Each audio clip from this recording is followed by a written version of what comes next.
A+ vision news നിങ്ങൾക്കായി സമർപ്പിക്കുന്നത് Super Absorbent Poppy's Diaper. Sky Wave Water and Amusement Park, Kakkadampoyil, Valamthode, Malappuram. Shri Vivekananda പഠന കേന്ദ്രം, പാലേമാട്, എടക്കര.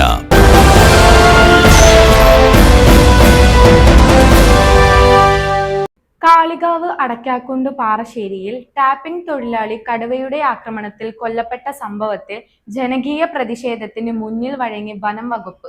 മരിച്ച കല്ലാമൂല സ്വദേശി ഗഫൂറിന്റെ കുടുംബത്തിന് 14 ലക്ഷവും കുടുംബത്തിലെ ഒരംഗത്തിന് താൽക്കാലിക ജോലിയും നൽകും.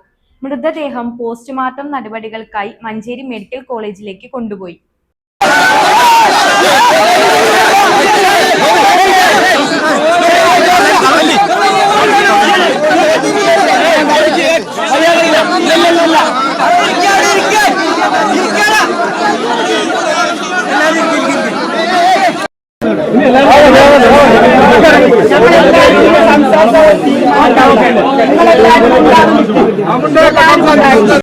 കാളികാവ് അടക്കാക്കുണ്ട് പാറശ്ശേരി ഭാഗത്ത് ടാപ്പിംഗ് തൊഴിലാളി കടുവയുടെ ആക്രമണത്തിൽ കൊല്ലപ്പെട്ട സംഭവത്തിൽ ജനകീയ പ്രതിഷേധത്തിന് മുന്നിൽ വഴങ്ങി വനം വകുപ്പ്. മരിച്ച കല്ലാമൂല സ്വദേശി ഗഫൂറിന്റെ കുടുംബത്തിന് വനം വകുപ്പിന്റെ നഷ്ടപരിഹാരമായ 10 ലക്ഷം രൂപ ഉൾപ്പെടെ 14 ലക്ഷം രൂപ നൽകും. കൂടാതെ കുടുംബത്തിലെ ഒരംഗത്തിന് വനം വകുപ്പിൽ താൽക്കാലിക ജോലിയും നൽകും. പിന്നീട് അത് സ്ഥിര നിയമനമാക്കുമെന്നും നിലമ്പൂർ സൗത്ത് DFO ധനിക് ലാൽ എഴുതി നൽകിയ ഉറപ്പിൽ പറയുന്നു. Wandoor MLA AP Anilkumar, deputy collector എന്നിവരുടെ സാന്നിധ്യത്തിലാണ് ഉറപ്പ് കൈമാറിയത്. ഇന്ന് രാവിലെ 7 മണിയോടെയാണ് സഹപ്രവർത്തകനായ സമദിനൊപ്പം ടാപ്പിംഗ് നടത്തുന്നതിനിടെ കടുവ ഗഫൂറിനെ ആക്രമിച്ച് കഴുത്തിൽ കടിച്ച് കൊണ്ട് ഓടിമറഞ്ഞത്. 8 മണിയോടെ നാട്ടുകാരും വനം വകുപ്പ് ഉദ്യോഗസ്ഥരും പോലീസും ചേർന്ന് നടത്തിയ തിരച്ചിലാണ് തോട്ടത്തിൽ നിന്നും 200 മീറ്റർ മാറി മൃതദേഹം കണ്ടെത്തിയത്.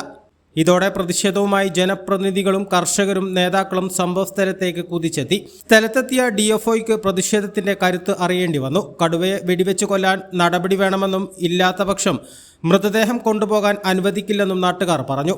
കടുവയെ പിടിക്കാൻ കൂട് സ്ഥാപിക്കാമെന്നും ആവശ്യമെങ്കിൽ മയക്കൊടി വെച്ച് പിടിക്കാമെന്നും DFO ഉറപ്പ് നൽകി. വയനാട്, പാലക്കാട് എന്നിവിടങ്ങളിൽ നിന്നും കടുവയെ പിടികൂടുന്നതിന് പ്രത്യേക സംഘം ഉടനെ എത്തും. അധികൃതരുടെ ഉറപ്പ് കിട്ടിയതിനെ തുടർന്നാണ് മൃതദേഹം മഞ്ചേരി മെഡിക്കൽ കോളേജിലേക്ക് കൊണ്ടുപോകാൻ നാട്ടുകാർ അനുവദിച്ചത്. 3 മാസം മുൻപ് വനപാലകർ കടുവയെ കണ്ടിരുന്നുവെങ്കിലും കൂട് സ്ഥാപിച്ച് കടുവയെ പിടികൂടാൻ ഒരു നടപടിയും സ്വീകരിച്ചിരുന്നില്ല. ഈ കടുവ തന്നെയാകും ഗഫൂറിന്റെ ജീവനെടുത്തതെന്നാണ് നാട്ടുകാർ പറയുന്നത്. AP അനിൽകുമാർ MLAയും വനം വകുപ്പിന്റെ അനാസ്ഥയ്ക്കെതിരെ രംഗത്ത് വന്നു. സംഭവത്തിൽ സമഗ്ര അന്വേഷണം നടത്തുമെന്ന് വനം വകുപ്പ് മന്ത്രി AK ശശീന്ദ്രനും അറിയിച്ചിട്ടുണ്ട്. മലപ്പുറം ജില്ലയുടെ മലയോര മേഖലകൾ നിലവിൽ വന്യമൃഗ ഭീഷണിയിലാണ്. ഇനിയൊരു ജീവൻ നഷ്ടമാകാതിരിക്കാൻ ശക്തമായ നടപടി സ്വീകരിക്കേണ്ടത് വനം വകുപ്പ് തന്നെയാണ്. കാളികാവ് ബ്ലോക്ക് പഞ്ചായത്ത് പ്രസിഡന്റ്, കാളികാവ് ഗ്രാമപഞ്ചായത്ത് പ്രസിഡന്റ്, ജനപ്രതിനിധികൾ, രാഷ്ട്രീയ പാർട്ടി പ്രതിനിധികൾ ഉൾപ്പെടെ ചർച്ചയിൽ പങ്കെടുത്തു. A+ വിഷൻ, കാളികാവ്. കാഴ്ചകളുടെയും വിസ്മയങ്ങളുടെയും സ്വപ്ന നഗരിയായി മാറിക്കൊണ്ടിരിക്കുന്ന കക്കാടംപൊയിലിൽ അപൂർവതയുടെ വിസ്മയം മിഴിതുറക്കുന്നു. Sky wave water and amusement park, top spin, revolving tower, disco magic coaster, aqua loop rocket, wave pool, family pool, kids pool, adult pool, children splash, family splash slide, open body slide, closed body slide, 16D theatre, children's park, zip line, zip cycle, fly carpet തുടങ്ങി 60ഓളം റൈഡുകളുടെ വിസ്മയ ലോകമൊരുക്കി sky wave water and amusement park നിങ്ങളെ സ്വാഗതം ചെയ്യുന്നു. നിങ്ങൾ തീർച്ചയായും കണ്ടിരിക്കേണ്ട ഒരു മായ കാഴ്ചയാണ് സ്കൈ വേവിൽ നിങ്ങൾക്കായി ഒരുക്കിയിരിക്കുന്നത്. Sky wave water and amusement park, Kakkadampoyil, Valamthode, Malappuram.